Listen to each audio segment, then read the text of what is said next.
represent the momentum of allowing. The entire world and all of its inhabitants have been contributing to this vortex. And so the growth and the expansion and the potential for such has been happening all along.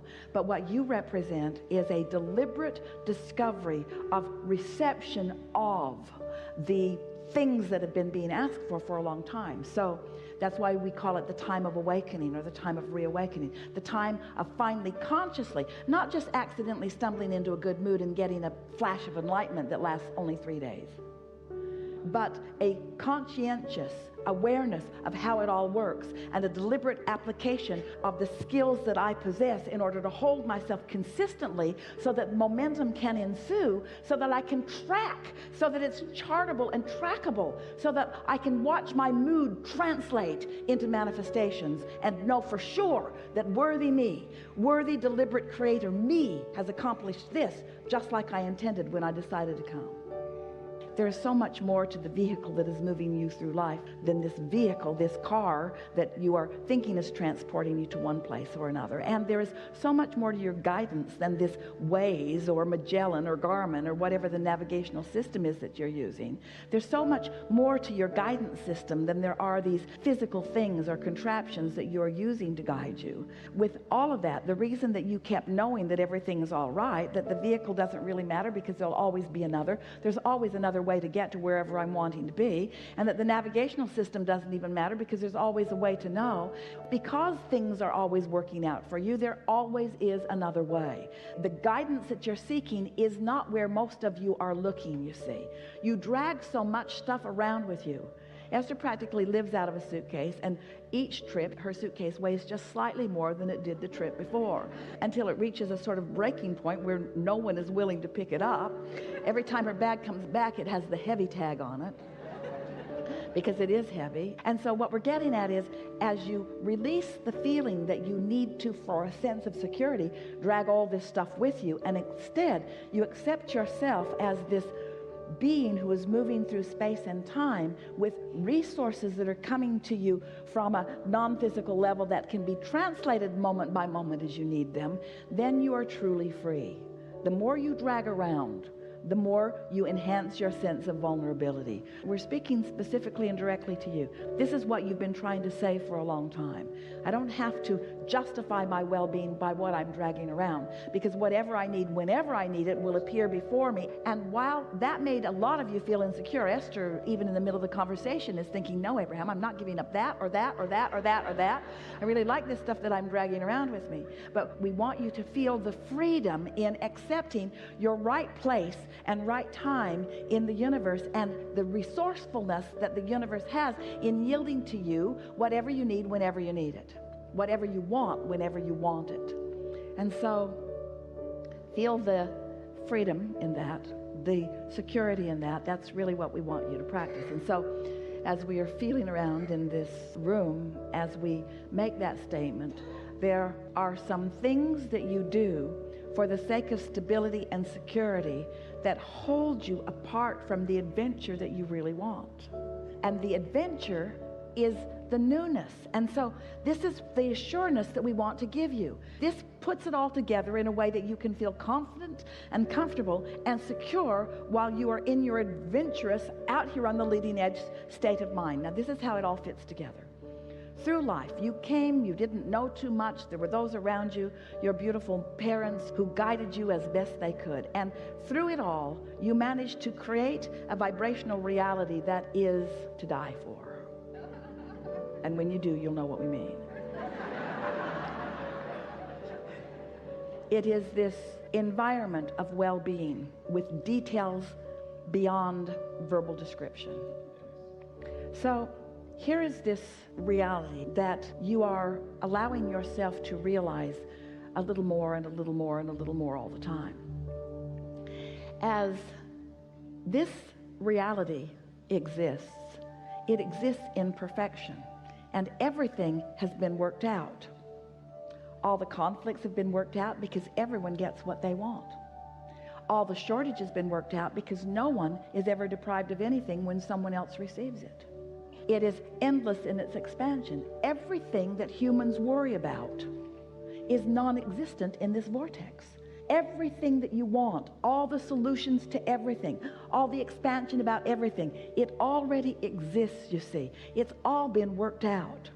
So as you get into the receptive mode and you allow yourself then to be on your journey, not worrying about whether your vehicle is solid or stable, not worrying about whether your phone will stay charged enough that the maps application can give you the route that you need, but instead trusting that everything always works out for you.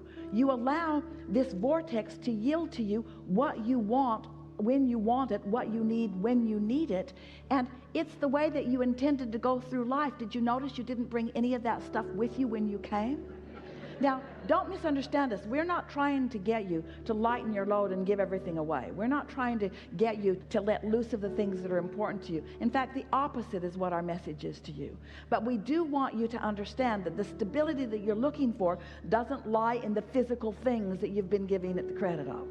And so, since you're sifting this out, since you're sorting this out, since you're wanting to demonstrate this, then you are sort of in a little minor, won't last too long, phase of destroying the things around you that most people are looking at the reason for stability, while you still find stability where it's really coming from. Now, you don't have to do that. You can drive the most dynamic, awesome car that has ever been created and still be in vibrational alignment with your source energy. You do not have to get rid of the physical stability. This is the thing that we want you to hear. Don't need it to be stable. Be stable and then let it show itself to you as evidence of your stability. That's the biggest discernment that we want you to hear, and we've talked about that already here. And so a sort of rejecting of what the world thinks. There are so many people that want abundance but condemn it. And the reason that so many condemn it is because it feels like not enough have it. And so they're mad at those that do have it by condemning those that do have it, and not even realizing that they're preventing themselves from receiving the very abundance that already is lined up for them.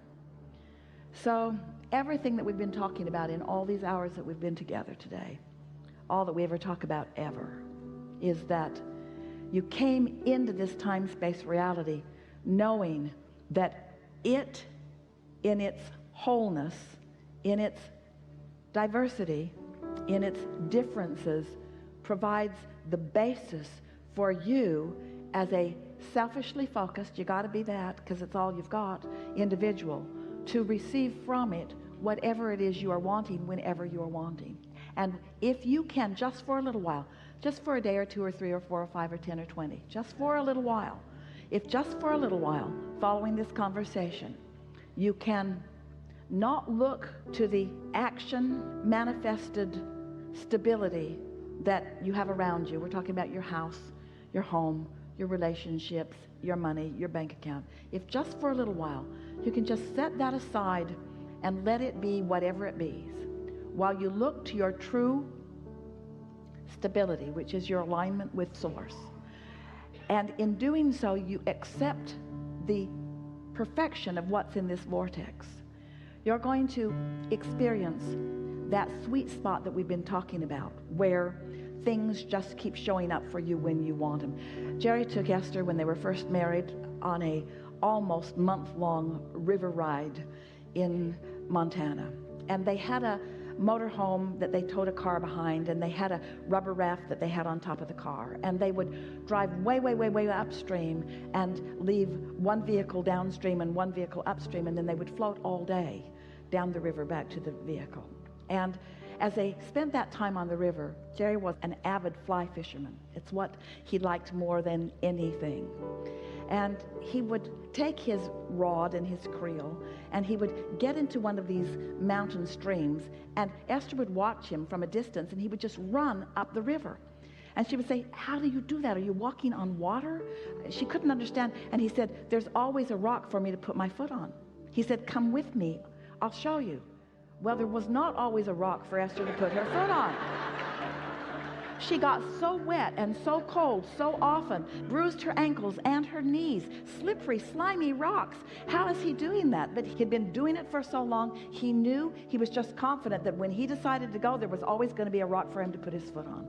And this is the thing that we want you to show yourself, that this vortex is abundant with everything that you want. But more than that, there is a very defined, very clearly designed, very much understood path of least resistance known by your inner being. We say the path of least resistance because your inner being knows where all the resistant pieces are that you've been laying along your trail. And if you will get into a more trusting place, your inner being will guide you around that resistance to the things that you're really wanting to experience. And so we know this has been a long way of getting around to the fact that you can be or do or have anything that you want. And while you think that it's one thing or another thing or a lot of things in terms of manifestation, what it really is to be in that sweet spot where you know that all is well with you, and if you can think it, it will deliver itself to you moment by moment by moment by moment by moment. You get into those little rivers where that happens to you. You have those experiences where you know it. We want you to get into the place where you know it all day, every day, where every single person and every single conversation and every single thing that you witness, you accept it as the gift that you have been asking for, that is doing one of two things. It's either contributing to your vortex or it's contributing to your alignment. In other words, it's either helping you with step 1 or it's helping you with step 3. And both are necessary for the constant, joyous evolution and expansion that you've all come here for. The basis of your life is absolute freedom. No one can vibrate for you. The result of your life is never-ending growth and expansion. You are eternal beings. You're not ever going to shut that down. You're never going to stop being, you see. But if you will let your quest, what matters to you most, if you will turn your sights upon how you feel, if you will care about the joyous aspect of this, if you will care about being happy, if you will let being happy be more important than being right, if you let being happy be more important than owning something right now or being with someone right now, if you will let just being happy in this moment, if you will let that be your dominant quest, it is our promise to you that it won't take long before you will find the universe unfolding for you in ways that you cannot deny how blessed you are, how fortunate you are, and how much the object of attention you are by source energy who is well aware of you and where you stand right now. We offer too many words. We do. We offer too many words. And in doing so, we cause you to be too thoughtful about it or too intellectual about it or too busy about it. If we were standing in your physical shoes, we would think right now of the things that you most enjoy doing. We would start serving your happiness first, and everything that is responsible will fill in around it. Service your happiness first, and everything that matters will fill in around it.